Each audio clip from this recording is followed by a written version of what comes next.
Come on, guys. Today I'm going to tell you about three of history's biggest con artists. And to me, their stories are so crazy, they make the cheating activities in college seem innocent in comparison.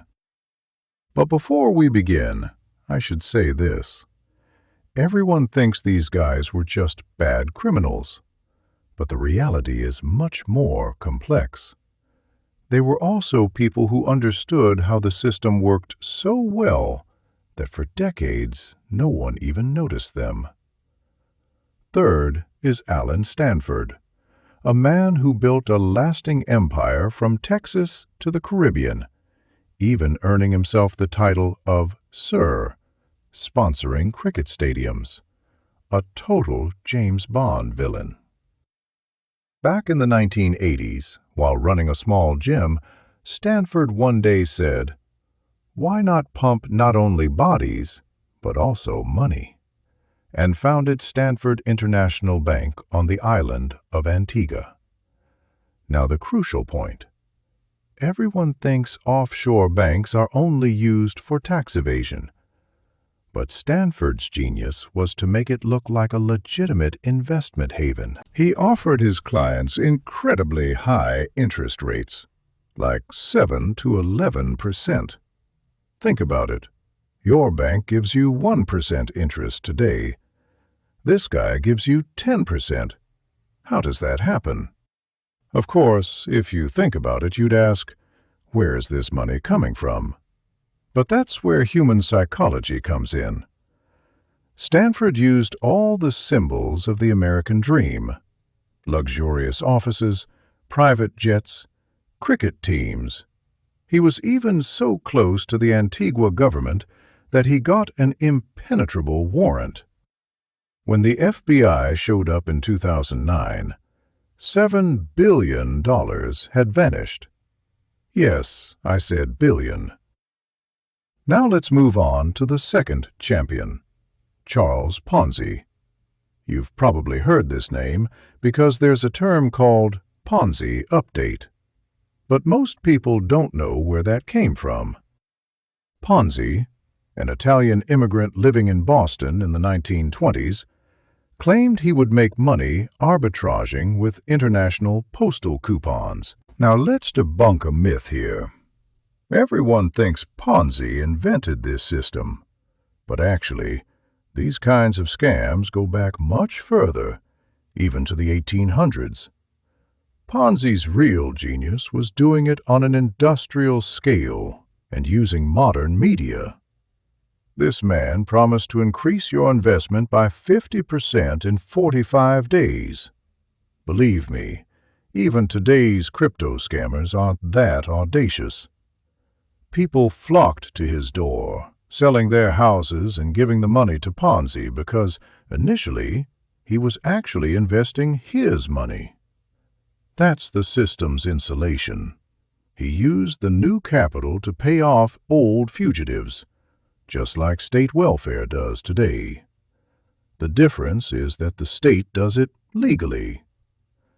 Ponzi's empire lasted only 8 months, but in that time, he amassed $20 million, which in the 1920s would have been something like $300 million. Newspapers called him the magician. Women fell in love with him. Men wanted to be like him. A true American dream. But the truth eventually shattered everything. The facts began to emerge. The system needed more and more new investors to keep going, and that wasn't possible. When he was arrested in 1920, you could say half of Boston was bankrupt. Now, if Ponzi and Stanford caught your attention, prepare yourself, because the man in first place, Bernard Madoff, makes them all dwarfs. Madoff pulled off the biggest financial fraud in history. $65 billion. Yes, you heard right. $65 billion. That figure is so huge, it's unbelievable. More than half the annual budget of many countries. But here's what sets Madoff apart. He was on Wall Street, the former chairman of NASDAQ. He donated millions to philanthropists. He was a darling of New York society, the epitome of trustworthiness. Now let's debunk another myth. It's thought that no one understood Madoff's fraud. But actually there was one person who cried out, an analyst named Harry Markopolos, who submitted reports to the SEC, United States Securities and Exchange Commission, for 9 years, proving that Madoff's figures were impossible. But no one listened. Why? Because Madoff was inside the club. He was playing golf with the institutions he was connected to. He was a big shot in his industry. Nobody could believe someone like that could be a fraud. It's like how big tech companies exploit legal loopholes these days. The system is so complex that the insiders protect each other. Madoff's system lasted from the 1970s to 2008, almost 40 years. It worked like this. He promised clients regular but not spectacular returns of 10 to 12%, which was very regular and guaranteed because he didn't raise suspicion by saying 50% like Stanford. People thought, oh, it's stable and safe, but nobody invested. He kept his clients' money in a bank account and then pulled out with the money from staying fresh. A classic Ponzi scheme, but perfectly disguised. When the 2008 economic crisis hit, the system collapsed as everyone started withdrawing their money. Madoff's client list was incredible. Steven Spielberg, Kevin Bacon, Elie Wiesel, charities, universities, pension funds. Some people lost their lifetime savings. He was sentenced to 150 years in prison in 2009 and died in prison in 2021. Now, what do these 3 stories have in common? They all trusted. Stanford sold prestige. Ponzi sold excitement. Madoff sold stability. And he used the complexity of it all as a weapon. People didn't question because they didn't understand the financial system. Today, you see the same things happening in the crypto world, with NFTs, with influencer investment advice. History repeats itself.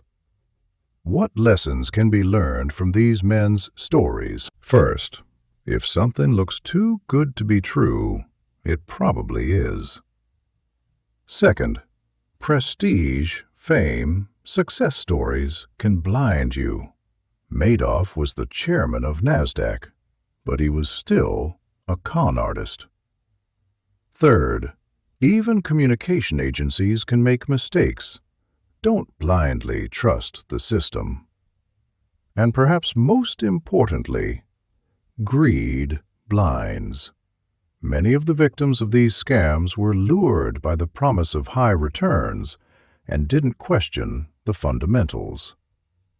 Now, if you enjoyed what was discussed in this video, don't forget to like, comment, and subscribe, because I'll be telling more incredible success stories in future videos.